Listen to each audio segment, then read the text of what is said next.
नमस्कार विद्यार्थी मित्रांनो, स्वागत आहे तुमचं आपल्या यूट्यूब चॅनलवर. आपल्या चॅनलवर तुम्ही नवीन असाल आणि अजूनही आपल्या चॅनलला सबस्क्राईब केलं नसेल तर लगेच सबस्क्राईब करा. तसेच आमचा टेलिग्राम चॅनल भाऊ पोलीस स्टडी देखील जॉईन करा, जेणेकरून होणाऱ्या लेक्चरची फ्री PDF तुम्हाला तेथे मिळून जाईल. चला तर मित्रांनो, आज आपण बघणार आहोत संपूर्ण महाराष्ट्राचा भूगोल 2000 प्रश्नांचा महासंग्राम. तर मित्रांनो, प्रश्न अतिशय IMP असणार आहेत. प्रश्न परीक्षेत वारंवार येतात, त्यामुळे या प्रश्नांचा सराव करणे खूप गरजेचे आहे.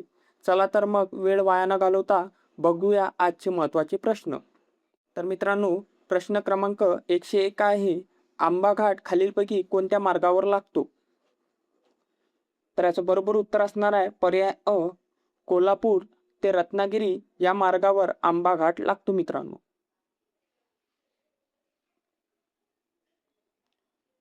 पुढील प्रश्न पाहूया, खालीलपैकी कोणता घाट सातारा जिल्ह्यामध्ये आहे? तर याचं बरोबर उत्तर असणार आहे पर्याय क, खंबाटकी घाट हा सातारा या जिल्ह्यामध्ये आहे मित्रांनो, लक्षात असू द्या. पुढील प्रश्न पाहूया, रायगड जिल्ह्यातील पोलादपूर व सातारा जिल्ह्यातील महाबळेश्वर यांना जोडणारा घाट कोणता आहे? तर याचं बरोबर उत्तर असणार आहे पर्याय ब, आंबेनळी घाट हा रायगड जिल्ह्यातील पोलादपूर व सातारा जिल्ह्यातील महाबळेश्वर यांना जोडणारा घाट आहे मित्रांनो. पुढील प्रश्न पाहूया, माळशेज घाट खालीलपैकी कोणत्या महामार्गावर आहे? तर याचं बरोबर उत्तर असणार आहे पर्याय अ, कल्याण ते अहमदनगर या मार्गावर माळशेज घाट आहे मित्रांनो. पुढील प्रश्न पाहूया, 2011च्या जनगणनेनुसार महाराष्ट्रात सर्वात कमी लोकसंख्येचा जिल्हा कोणता आहे? तर याचं बरोबर उत्तर असणार आहे पर्याय ब, सिंधुदुर्ग.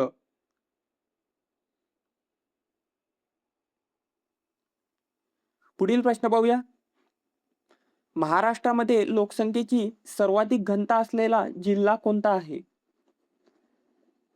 तर याचं बरोबर उत्तर असणार आहे पर्याय ब, मुंबई उपनगर.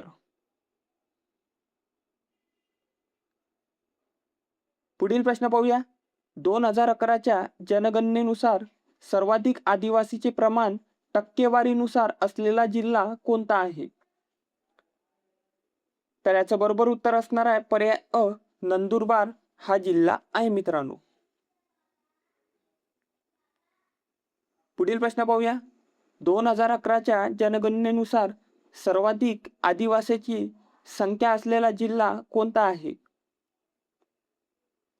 तर याचं बरोबर उत्तर असणार आहे पर्याय ब, नाशिक हा जिल्हा आहे मित्रांनो. पुढील प्रश्न पाहूया, 2011च्या जनगणनेनुसार गोंदिया जिल्ह्याची लोकसंख्येची घनता किती आहे? तर याचं बरोबर उत्तर असणार आहे पर्याय ब, 353 प्रति चौरस किलोमीटर. पुढील प्रश्न पाहूया, 2011च्या जनगणनेप्रमाणे यवतमाळ जिल्ह्याचे स्त्री पुरुष प्रमाण लिंग गुणोत्तर किती आहे? तर याचं बरोबर उत्तर असणार आहे पर्याय ब, 952 इतके स्त्री पुरुष प्रमाण लिंग गुणोत्तर आहे मित्रांनो.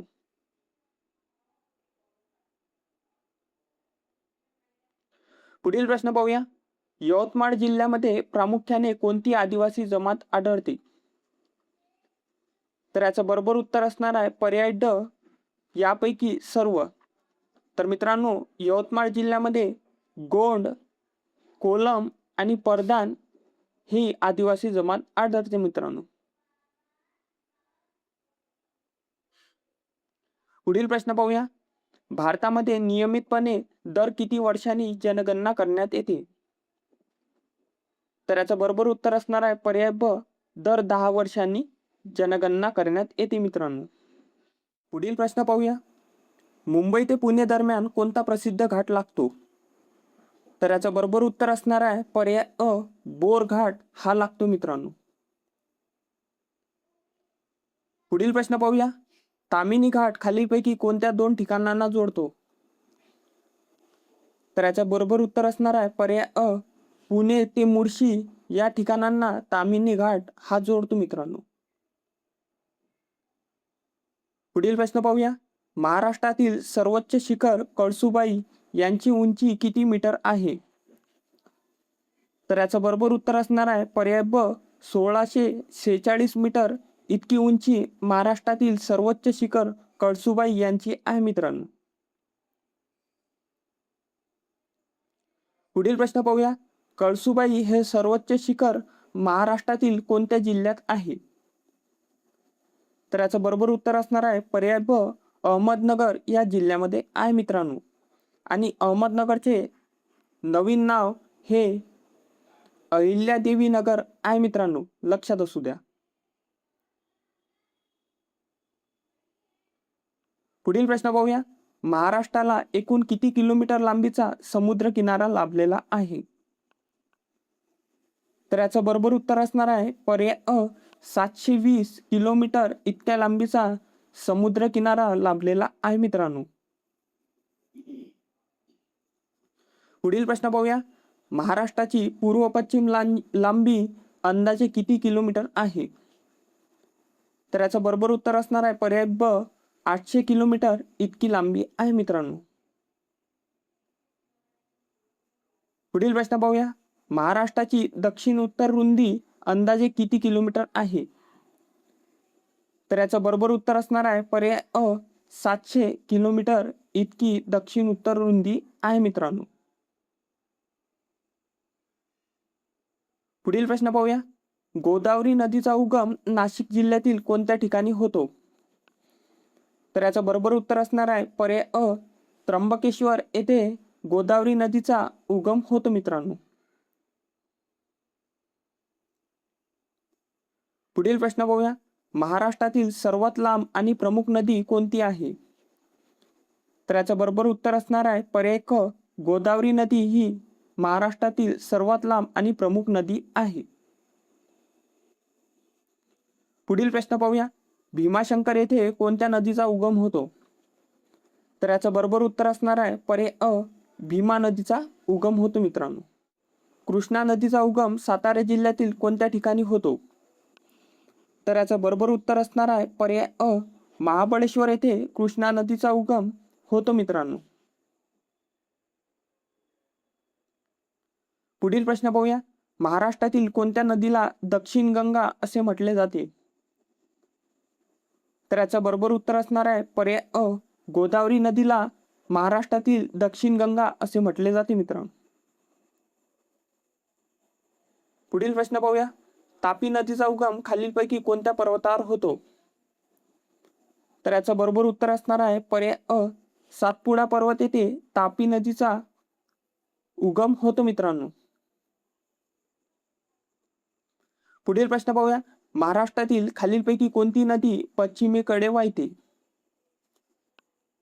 तर याचं बरोबर उत्तर असणार आहे पर्याय क तापी. तर मित्रांनो, तापी नदीला पश्चिम वाहिनी नदी असे सुद्धा म्हणतात. पुढील प्रश्न पाहूया. वर्धा व वैनगंगा यांच्या एकत्रित प्रवाहाला काय म्हणतात? तर याचं बरोबर उत्तर असणार आहे पर्याय अ प्राणहिता. तर मित्रांनो, वर्धा व वैनगंगा यांच्या एकत्रित प्रवाहाला प्राणहिता असे सुद्धा म्हणतात. पुढील प्रश्न पाहूया. लोणार सरोवर कोणत्या जिल्ह्यात आहे? तर याचं बरोबर उत्तर असणार आहे पर्याय अ बुलढाणा. तर मित्रांनो, लोणार सरोवर हे बुलढाणा या जिल्ह्यामध्ये आहे आणि ते खाऱ्या पाण्याचे सरोवर आहे मित्रांनो, लक्षात असू द्या. जर मित्रांनो तुम्हाला प्रश्न आवडत असतील आणि तुमचा सराव होत असेल तर व्हिडिओला एक लाईक जरूर करा. पुढील प्रश्न पाहूया. गोदावरी नदीवरील जायकवाडी जलविद्युत प्रकल्प किंवा धरण कोणत्या जिल्ह्यात आहे? तर याचं बरोबर उत्तर असणार आहे पर्याय अ छत्रपती संभाजीनगर.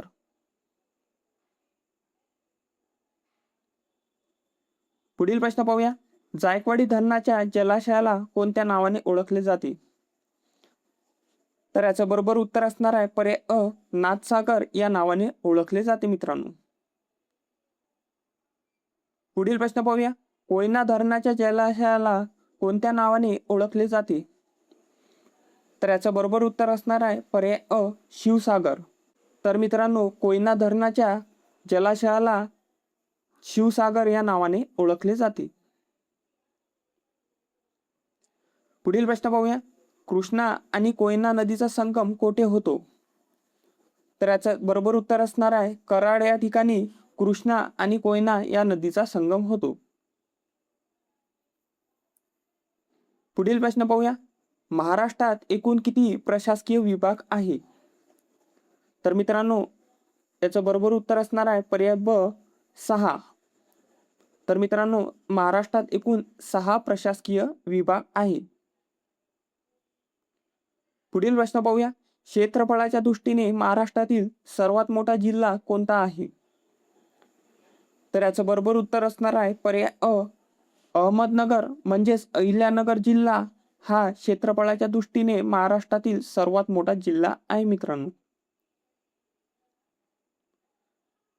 क्षेत्रफळाच्या दृष्टीने महाराष्ट्रातील सर्वात लहान जिल्हा कोणता आहे? तर याचं बरोबर उत्तर असणार आहे पर्याय ब मुंबई शहर हा जिल्हा क्षेत्रफळाच्या दृष्टीने महाराष्ट्रातील सर्वात लहान जिल्हा आहे मित्रांनो. पुढील प्रश्न पाहूया. सह्याद्री पर्वताला दुसऱ्या कोणत्या नावाने ओळखले जाते? तर याचं बरोबर उत्तर असणार आहे पश्चिम घाट. तर मित्रांनो, सह्याद्री पर्वताला पश्चिम घाट या नावाने सुद्धा ओळखले जाते. महाराष्ट्रातील कोणत्या जिल्ह्यात सर्वात जास्त समुद्र किनारा लाभलेला आहे? तर याचं बरोबर उत्तर असणार आहे पर्याय अ रत्नागिरी. तर मित्रांनो, रत्नागिरी या जिल्ह्याला महाराष्ट्रातील सर्वात जास्त समुद्र किनारा लाभलेला आहे. पुढील प्रश्न पाहूया. महाराष्ट्राचे हिवाळी अधिवेशन कोठे भरते? तर याचं बरोबर उत्तर असणार आहे पर्याय क नागपूर या जिल्ह्यात महाराष्ट्राचे हिवाळी अधिवेशन भरते मित्रांनो. पुढील प्रश्न पाहूया. तोरणमाळ हे थंड हवेचे ठिकाण कोणत्या जिल्ह्यात आहे? तर याचं बरोबर उत्तर असणार आहे पर्याय अ नंदुरबार या जिल्ह्यात तोरणमाळ हे थंड हवेचे ठिकाण आहे मित्रांनो. पुढील प्रश्न पाहूया. चिखलदरा हे थंड हवेचे ठिकाण कोणत्या पर्वत रांगेत आहे? तर याचं बरोबर उत्तर असणार आहे पर्याय अ सातपुडा या पर्वत रांगेत चिखलदरा हे थंड हवेचे ठिकाण आहे मित्रांनो. आणि मित्रांनो, चिखलदरा हे ठिकाण अमरावती या जिल्ह्यामध्ये आहे मित्रांनो, लक्षात असू द्या. जर मित्रांनो तुम्ही अजून पण व्हिडिओला लाईक नसेल केलं तर एक लाईक जरूर करा. पुढील प्रश्न पाहूया. महाबळेश्वर व पाचगणी ही थंड हवेचे ठिकाण कोणत्या जिल्ह्यात आहे? तर याचं बरोबर उत्तर असणार आहे पर्याय अ सातारा. तर मित्रांनो, महाबळेश्वर व पाचगणी ही थंड हवेचे ठिकाण सातारा या जिल्ह्यामध्ये आहे. पुढील प्रश्न पाहूया. माथेरान हे प्रसिद्ध थंड हवेचे ठिकाण कोणत्या जिल्ह्यात आहे? तर याचं बरोबर उत्तर असणार आहे पर्याय अ रायगड या जिल्ह्यात माथेरान हे थंड हवेचे ठिकाण आहे मित्रांनो. पुढील प्रश्न पाहूया. महाराष्ट्राची पर्यटन राजधानी म्हणून कोणते शहर ओळखले जाते? तर याचं बरोबर उत्तर असणार आहे पर्याय अ छत्रपती संभाजीनगर ही महाराष्ट्राची पर्यटन राजधानी म्हणून ओळखले जाते मित्रांनो. महाराष्ट्राची सांस्कृतिक राजधानी कोणती आहे? तर याचं बरोबर उत्तर असणार आहे पर्याय ब पुणे. तर मित्रांनो, महाराष्ट्राची सांस्कृतिक राजधानी ही पुणे आहे. पुढील प्रश्न पाहूया. महाराष्ट्राची आर्थिक राजधानी कोणती आहे? तर याचं बरोबर उत्तर असणार आहे पर्याय क मुंबई ही महाराष्ट्राची आर्थिक राजधानी आहे मित्रांनो. पुढील प्रश्न पाहूया. महाराष्ट्रातील एकूण किती जिल्ह्यांना समुद्र किनारा लाभलेला आहे? तर याचं बरोबर उत्तर असणार आहे पर्याय क 7 जिल्ह्यांना समुद्र किनारा लाभलेला आहे मित्रांनो. पुढील प्रश्न पाहूया. तापी आणि पांझरा नदीचा संगम कोठे होतो? तर याचं बरोबर उत्तर असणार आहे पर्याय अ मुंडावत येथे तापी आणि पांझरा नदीचा संगम होतो मित्रांनो. पुढील प्रश्न पाहूया. गोदावरी आणि प्रवरा नदीचा संगम कोठे होतो? तर याचं बरोबर उत्तर असणार आहे पर्याय अ टोके येथे गोदावरी आणि प्रवरा नदीचा संगम होतो मित्रांनो. पुढील प्रश्न पाहूया मित्रांनो. कृष्णा आणि पंचगंगा नदीचा संगम कोठे होतो? तर याचं बरोबर उत्तर असणार आहे पर्याय अ, नरसोबाची वाडी येथे कृष्णा आणि पंचगंगा नदीचा संगम होतो मित्रांनो. मित्रांनो, आजचा शेवटचा प्रश्न पाहूया. भीमा आणि नीरा नदीचा संगम कोठे होतो? तर याचं बरोबर उत्तर असणार आहे पर्याय अ, नीरा नृसिंगपूर येथे भीमा आणि नीरा नदीचा संगम होतो मित्रांनो. तर मित्रांनो, हे होते महाराष्ट्राचा भूगोल याच्यावरील अतिशय महत्त्वपूर्ण प्रश्न. जर मित्रांनो तुम्हाला व्हिडिओ आवडला असेल तर व्हिडिओला एक लाईक जरूर करा आणि चॅनलवर नवीन असाल तर चॅनलला सबस्क्राईब करा. आणि या व्हिडिओची तुम्हाला फ्री PDF पाहिजे असेल तर आपलं टेलिग्राम चॅनल भाऊ पोलीस स्टडी हे देखील जॉईन करा. तेथे तुम्हाला या व्हिडिओची फ्री PDF मिळून जाईल. भेटूया अशाच व्हिडिओमध्ये. धन्यवाद.